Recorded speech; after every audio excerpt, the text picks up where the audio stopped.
Yeah, it's Graphiteen Day 2, and I'm really happy to be on this call again tonight to come and open you guys' eyes to some things in design. Don't forget, my name is Emil Michael, and I'm still the lead instructor for this course.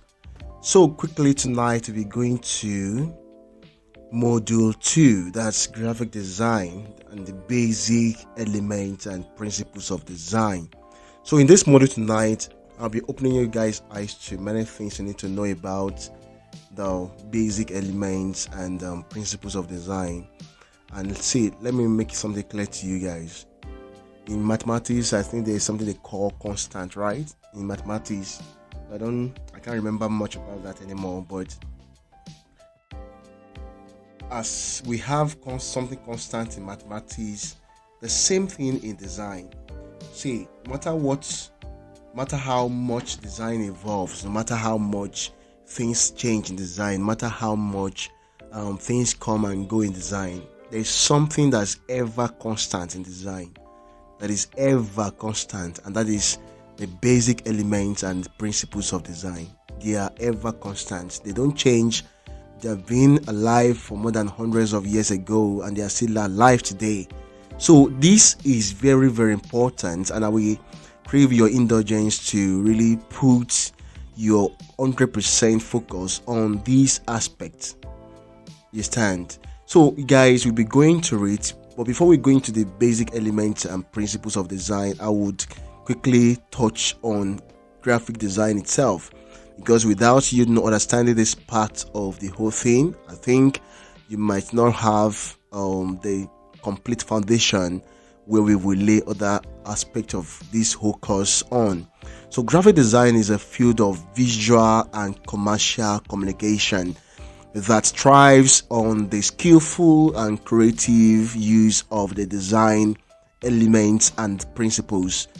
I will take it slowly. Graphic design is a field of visual and commercial communication that thrives on the skillful and creative use of design elements and principles. Don't forget, I said the principles and the elements are the foundation of anything design. Without them, there's nothing like design. That is why they show up in this definition. That is, the way you creatively use them is what communicates excellently to your audience. And we say it is a field of what visual. It has to do with something physical, something people can see and admire, appreciate. You understand? Something people can relate with. So it has to do with visual, and also it has to do with the commercial part of it. Comes in when we talk about the business side of design, because design doesn't end on that, just the visual part of it alone. It goes ahead to touch the commercial parts of it, where the sales, the marketing, the sales, the money thing comes in.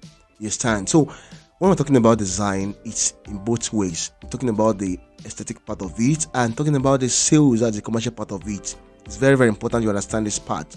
So let me make it clearer by saying that it is a creative use of the design elements and principles to communicate an idea. You bring in lines, shapes, color together to bring up an idea that people can see easily and easily interpret. That is what we're talking about here. You combine lines, let's say you combine vertical lines together with diagonal line or horizontal line, and you bring out something like a message out of that combination. Then you apply color eventually, then you have something beautiful, and you show it to people around you or your audience, and they tell you that this is exactly what you're communicating to them. That is what we call communication, the effective use of what the elements and principles to communicate an idea. Now let us look at it like this, because I classify design into four major functions. Functions. The first function of design is creative communication. See, this is the first part you must understand in design, that anything you do in design, you are communicating.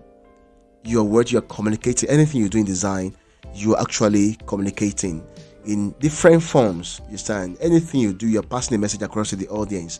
and that's why we call it creative communication. Not just communication, but creative and effective communication. The second thing you want to achieve with your design, you want to bring out something beautiful. That is a part of aestheticism. You understand? The part of the beauty of design. Because anything, so there are some guys that will say that it's not about the beauty alone, it's about the functionality.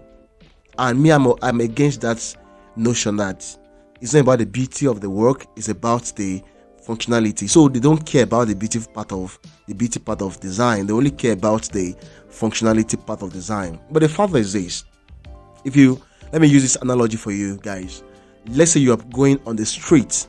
You're going on the street and you see a lady that's very that is good in character. That is, her inner parts is she's very good. She has character and she has manners.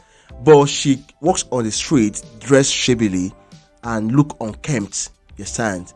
Now, I want to ask you guys, would you like to approach someone like that to probably become a friend of her, or you want to ask her out? Can you do such? I don't think, no matter how good that lady is on the inside, you wouldn't appreciate her when her outward appearance looks shabby. Everything looks shabby. Everything just look funny, look unkempt, look dirty. I don't think you can approach her to say, because of the fact that you are good, even though you have not met her before, you wouldn't know if she's really having a good character. Understand? But one thing is this: the beauty and the outward appearance of that lady, if she keeps herself very well, she looks clean and looks very smart, her dressing looks nice, that is the first magnet that will draw people's attention to her. That is the first magnet that will draw your attention to her. That is, you've seen the outward beauty. Then when you now go close to her, you can now try to get to know if she's really good on the inside or not. You understand? For you to explore her, to explore the other parts of her uniqueness or her quality, you have to be drawn to her first by her outward appearance. That is the first sight you're saying. So if she's not looking good and she's looking unkempt, what happens is that you wouldn't like to be identified with her. Why? Because of the way she appears. The same thing applies to design. The first thing that draws people close to whatever you are advertising out there is the outward appearance. People say that don't judge book by its cover. I always say in my classes that as far as design is concerned, as long as we are in this design industry, you judge book by its cover first, because that's what your customers want to see first. That is because if it's looking repulsive, people will not even try to see what you are trying to put on their faces. You understand? But when your design is very good and beautiful, what happens is that they can easily get close to what you are selling to them and see if they really like it or not. So this part is very, very important. That is a magnet that draws the audience to whatever product you are advertising to them. Aesthetic value is very, very important. The next part is marketing and commercial communication. In my course, Odogu Graphic Designer, I buttressed on this aspect very well, because in that course it's even like a single module on its own, where marketing was broken into different parts and was broken down into explanations, and everything was royally explanatory there. But what I'm trying to say here is that marketing and commercial communication is what you the like kind of end goal, that use of what you are doing for your client. Your client commissioned you to carry out something like this for them to market their product to the audience and eventually to get sales from them. The flyer you design, the shirt you design, the billboard you design, the jingles on TV, the commercials, all those things you're doing it for the client of your customers to be attracted to what they are putting on their faces, and to check them out, and eventually to buy, to convert them from just being leads to getting their money on the table for the products.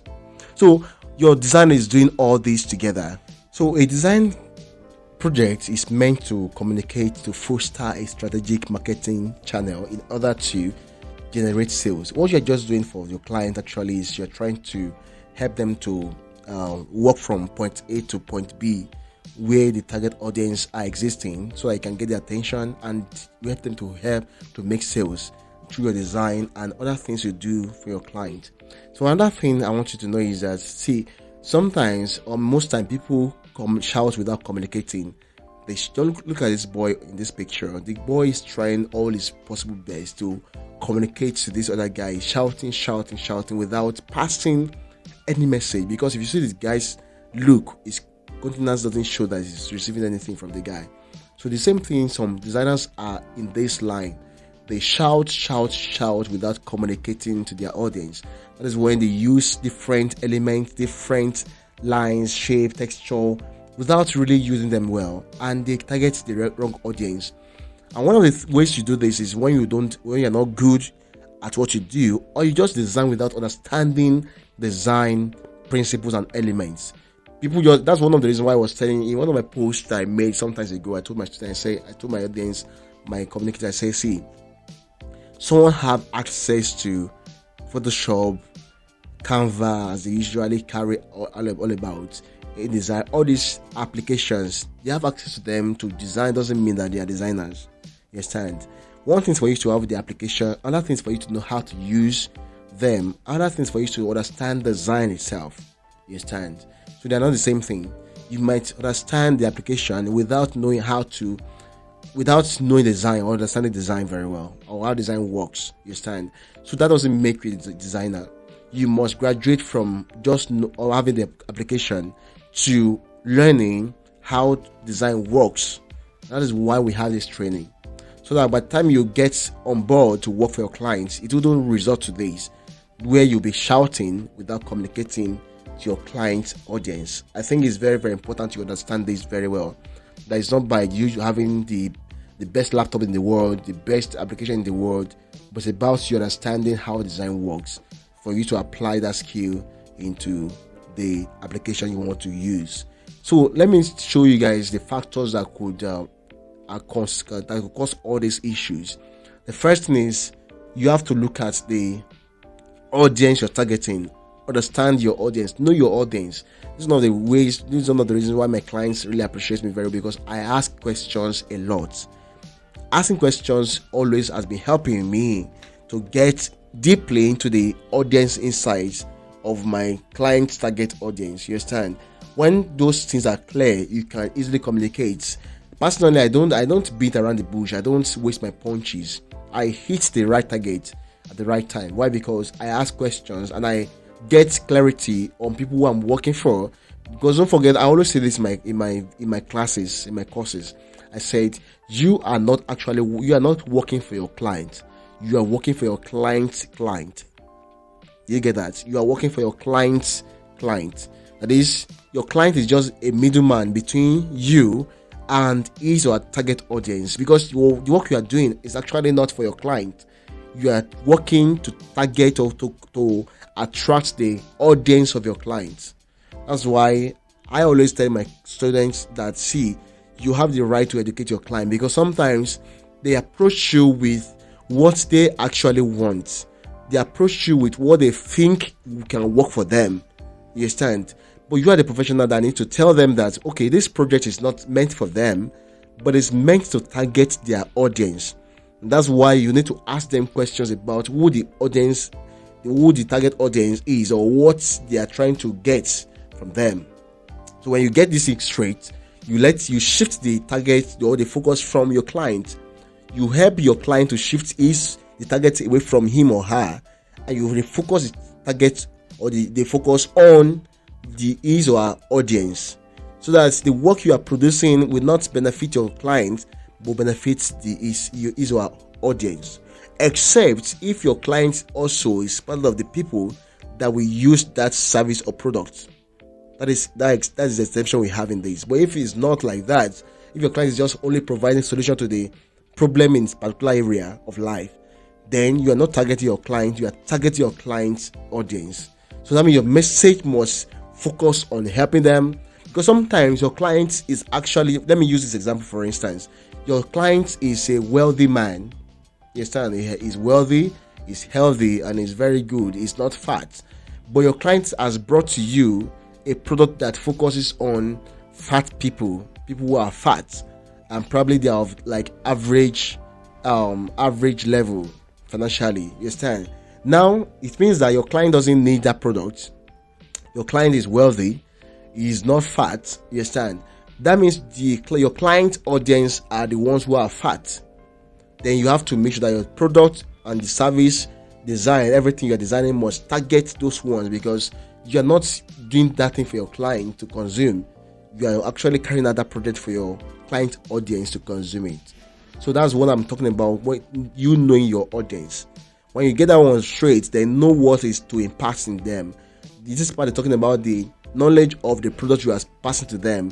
You must know it so that you can use the right elements, the right font, the right typo to carry out this assignment. The next thing is you must know your environment. Yes, environment is very, very important. Imagine you carrying what could communicate to a Hausa man in the north, taking that same thing to the west or the east. Like you go to erect a billboard in the east, you are using a Hausa man's picture, using Hausa man's language to write on the billboard. It means that you are targeting the wrong audience. That is a good product you are targeting to the wrong audience, because they will not understand what you are writing there. They will not relate with the picture they are seeing on the board. But if you take such picture to the north, that part of the country, you are targeting the right people, and they will understand easily and resonate with what you are trying to pass across to them. So it's very, very important you get this right, so that you will not waste your time and you will not affect your client's productivity or their progress. So you must understand the language of the environment you're working with, or the place they are taking that particular work to. You must understand it. Is it Nigeria? If it's Nigeria, is it the east or the west or the south or the north?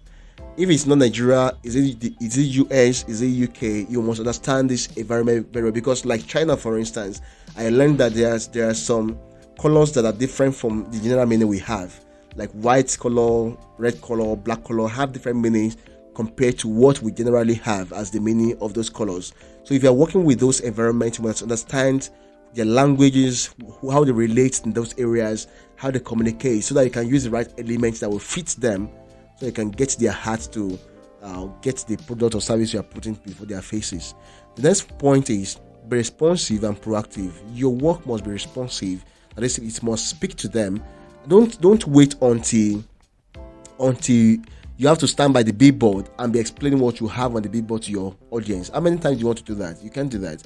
So it means that when you are putting forth a message out there, your clients, that is your audience, must understand what you're putting out there easily without any difficulty, and let it be effective to bring out to results that your client is looking for. And the last point here is understand the user's end goal. Yes, ask your client. Like for instance, if you are designing a flyer for your client, you ask them that, okay, this flyer, are you going to print out this flyer, or is just going to be used on the internet? Because this is going to be affecting your settings, your color selection mode. And if they even say they are printing it, you have to ask them, are you using direct printing? We want to use the other part of printing where you need to use C or MK, or you need to, if you're using direct printing, maybe you're going to be using RGB. You need to ask this question so that you will not go back to being redesigning after you have finished everything. Also, ask your client, are you using this work for personal use or for commercial use? All those things are very, very important, because if it's good for personal use, then you have to make sure, that means you're targeting your client directly. But if it's for commercial use, that means you're targeting your client's audience. All these factors are very, very important for you to have effective communication, because it actually simply means that you are communicating and I'm getting what you are saying in your communication. That's what it means to be effective in your communication. So another point you guys need to understand is your communication should be audience centric. Permit me to use that word, audience centric. That is, focusing on your audience. See, most designers, I think I've found myself in this before in the past too, where I design to suit myself. only make design focusing on myself. You understand? I've fallen into that before.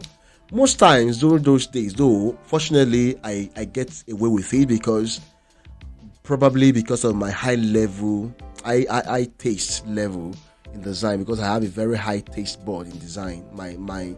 I'm demanding and I want it to be very, very nice. So probably that is one of the reasons why I get away with those things. But I will advise you guys that please don't get into that mode.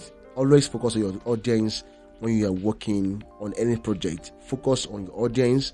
Focus on what they want, not what you want, but what they want, so you can target them. While you are doing that too, always look for a way to find satisfaction in what you are doing. So because at the end of the day, so you want to enjoy what you are doing. So you have to make sure that that also works well. At that point, I would like you guys to understand the basic elements and principles of design proper. We are going to this place proper, and the fact is that you can't joke with it. You can't escape this step. If you skip this step in design process, it means that you don't have design at all. It means that you don't have it at all. And this is my reason. Number one, we have the element of design, which is the first one before we go to the principles, because you need to learn the elements first before you understand the principles, because the elements are the ingredients. They are like the ingredients, they are like the components that you put together to provide or to execute a design project or design idea. That's what element means. I like to use the word ingredient because it simplifies the definition and the explanation of elements. Just like you want to cook rice, then you go to the market to buy rice, you buy pepper, you buy tomatoes, you buy Maggi, you buy the spices, everything you want to use to cook the rice. These are the elements.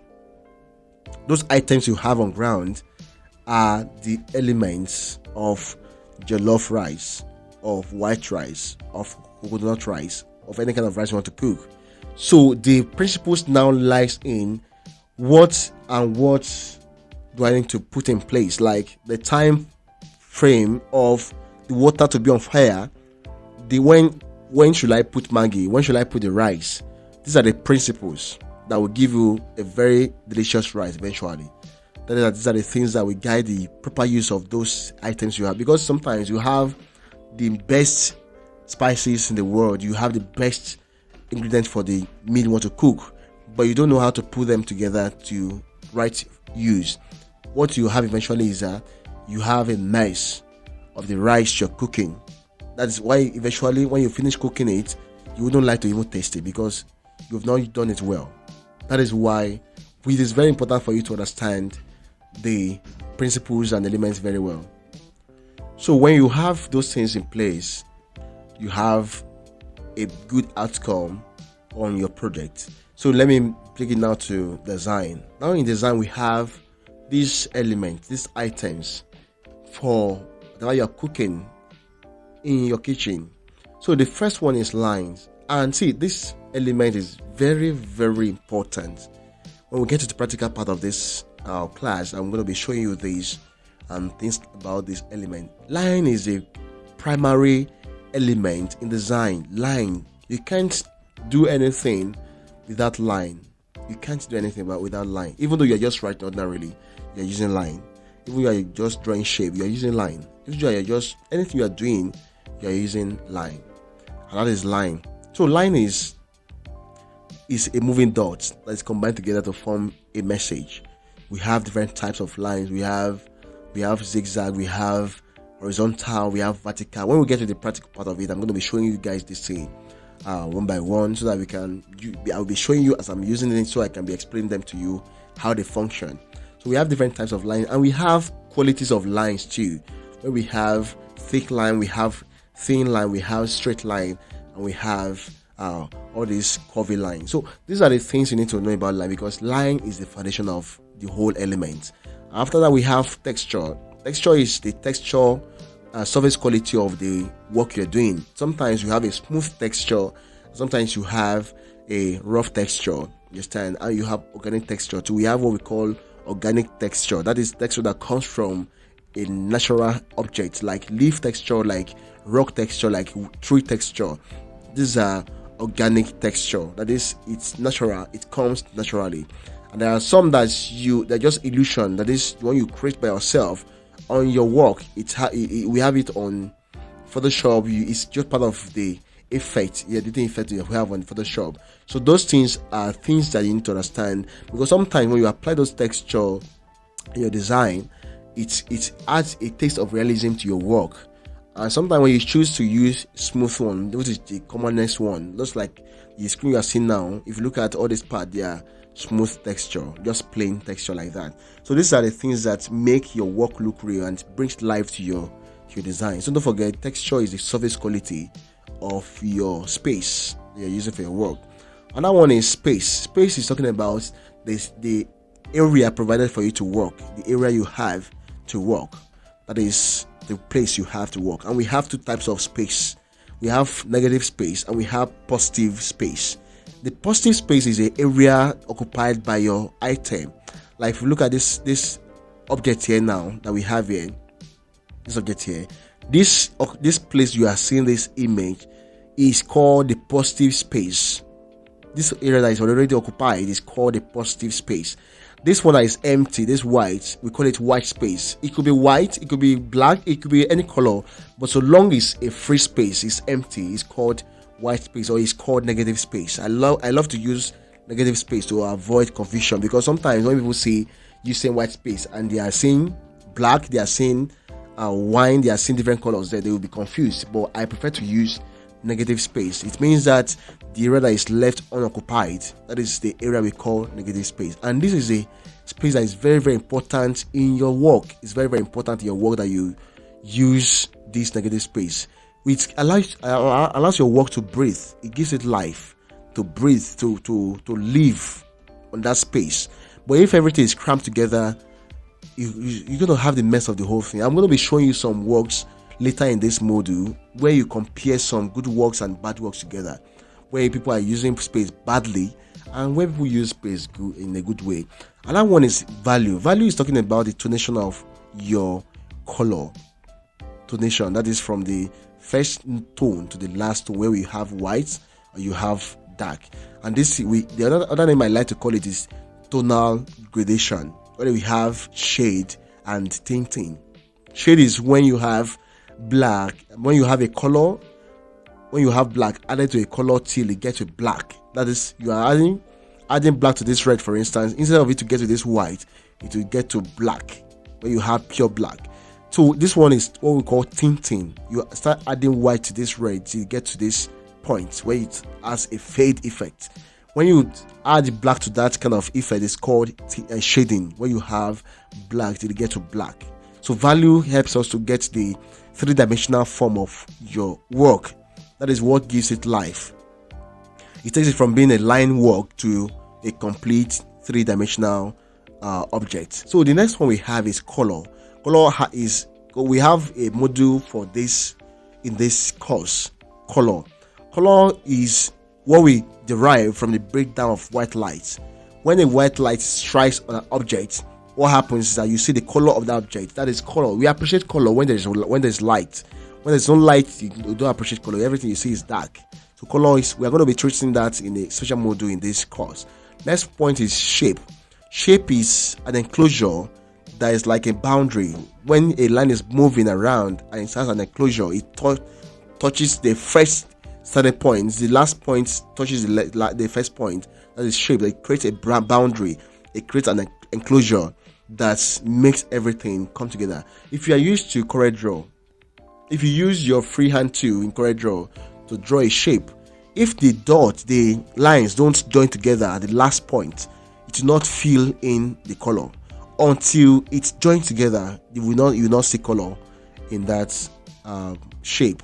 So shape is one of the parts of design that is very, very important, especially when you are going to logo design.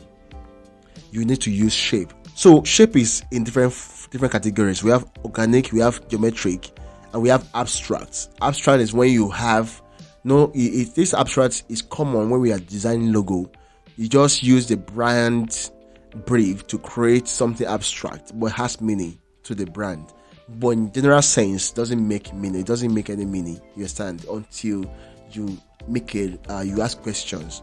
When talking about geometric organic shapes or natural shape, we're talking about shape of leaf, of trees, of cloud, of all these things. They're organic on their own, so they come naturally. So when we're talking about geometric shapes, talking about rectangle, square, circle, and all the rest. They are geometric shapes. That is very common. That's what some people call it basic shapes. You understand?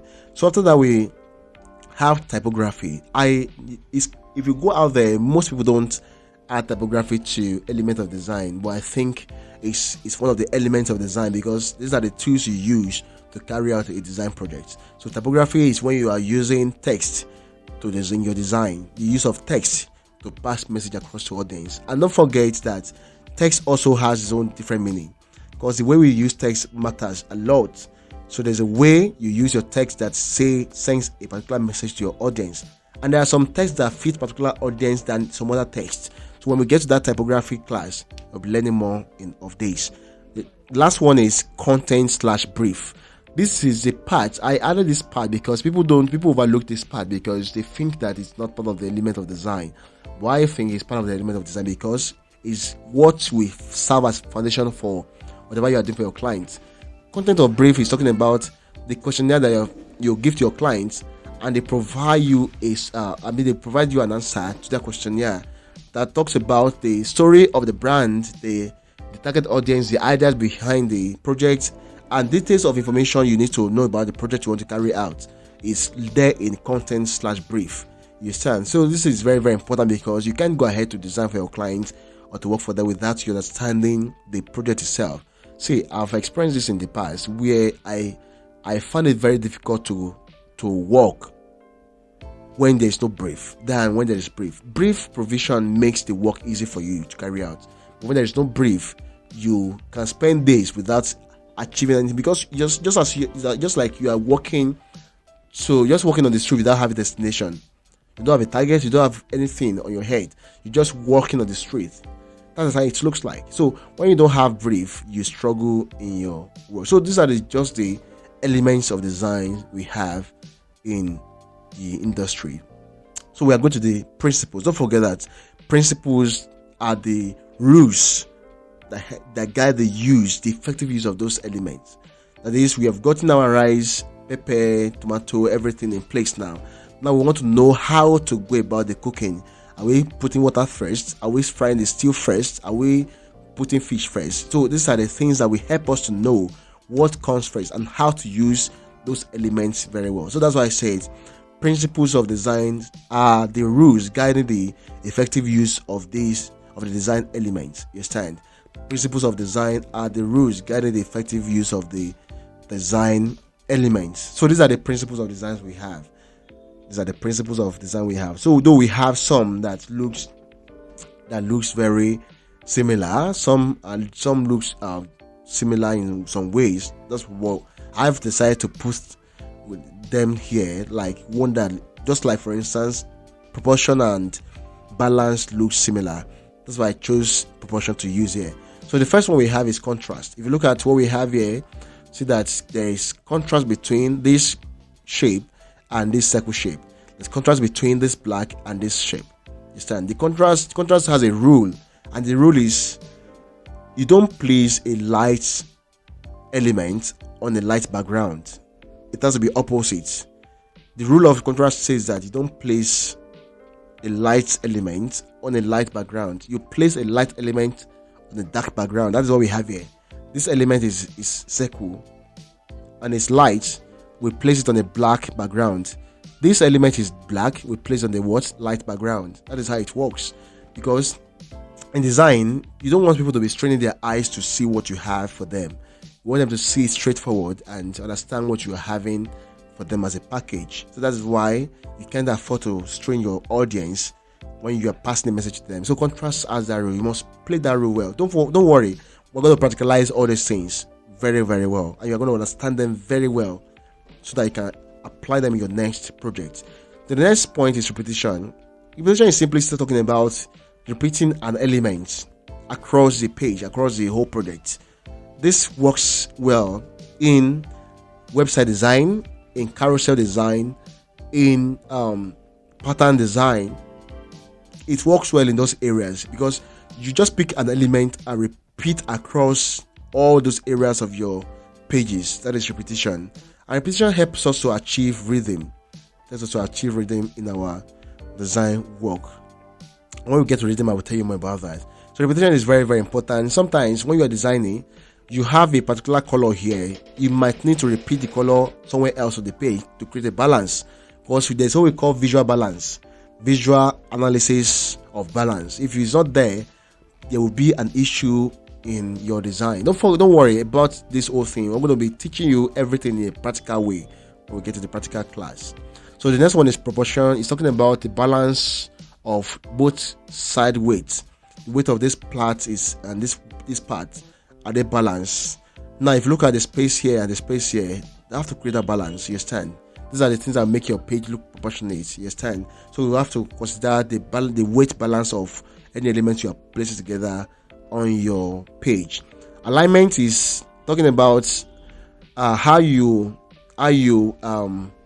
balance up your elements at different edges. Now we have left alignment, we have right alignment, we have center alignment, we have justified alignment. All this alignment helps us to have a very uniform look of our element on a page. This one we have here is left alignment, where everything tilts towards the left side and everything is smooth. Everything is tilted towards the left hand side and create a very visual balance for us. That's left alignment. If you're having right alignment, everything will come to this side. You understand? So these are the things we'll be looking at later in our practicals. Another one is rhythm. Rhythm is talking about the flow of your elements application in your page, how they flow together when you are repeating them, how you try to create a balance with them. So the next thing is hierarchy. Hierarchy is talking about what comes first in a design project. What comes first? What is the most important thing on the page, on the work you're working on? Now, this one goes to, let's say you are designing a flyer, for instance. The first thing that's most important thing on the flyer, I think some people choose the theme as the first hierarchy. Some people choose the image as the first hierarchy. But the fact is this, you must know what message you want your audience to get first for the other thing. So it means that the weight size of those items will not be the same. If you are choosing the theme as the first hierarchy, then that will be the biggest thing on that page, apart from the picture. You understand? That are the things that affect the message we are passing across to the audience. You understand? So we are going to be practicalizing all these things so I can understand very well. Next one is emphasis. There's a color supposed to be here, this place, that will help us to emphasize on some elements. You understand?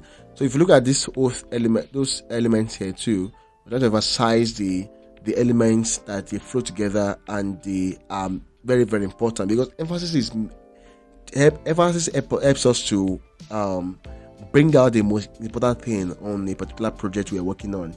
And last one is variety, which is one of my best principle. It helps you to choose between varieties of elements you have. Now, for instance, this one stands for different elements. It means that because it's a rule guiding variety, it means that you have plenty of those elements doesn't mean that you must use them at a time. You understand? You must learn that. So when we get to typography, I will teach you about that, because some people have different fonts on their systems and they want to use everything at the same time. Those things are wrong. So I will teach you about how to use variety very well in your design, and you have an excellent design project. So that is where I'm going to stop today. I mean, at this particular first part of this module. Then I'm going to be sending you the next part of this module very, very soon. So this first part of this module, before we get to the second part, I want you guys to go to the group and tell me exactly what issues you'll be facing using the elements and principles of design, or probably you have not even heard about them before, you have not really been using them before, or be serious with them before. Just tell me your experience and the difficulties you have been facing using them. So now, after that, second part of this module will be looking at some practical experiences of how to use these elements proper. And guys, we are just starting. We are just getting to the main thing of this course. Don't forget, I told you, I said we are having this course practically, like everything's about practical, you understand? I said like 80 to 90% of the whole thing is going to be practical, and we are starting that from the second part of this module. So guys, stay tuned and see you guys in that place. Go to the group and tell us about your challenges and let us know how far you've been coping in using elements and principles of design. See you guys. Bye bye.